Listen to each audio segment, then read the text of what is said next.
তার মধ্যে একটি হলো সদর্থক বচন, আরেকটা কি এটাকে নয়ার্থক বচন বলা হয়ে থাকে, ঠিক আছে। তো সবসময় স্বীকার করে তখন তাকে বলা হয় সদর্থক বচন, ঠিক আছে। আর এখন নয়ার্থক বচন কোনটা?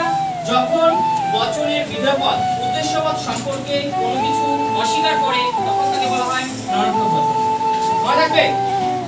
তো এখন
তাই তো?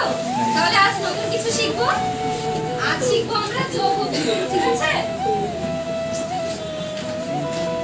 বা হচ্ছে তার বেশি সংখ্যা থাকুক সেগুলোকে একটি সংখ্যা পরিণত করবো, ঠিক আছে? সেটাকে যোগ বলা হয়।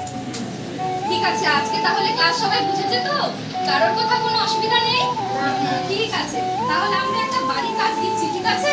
পরদিন ক্লাসে সবাই করে নিয়ে আসবে।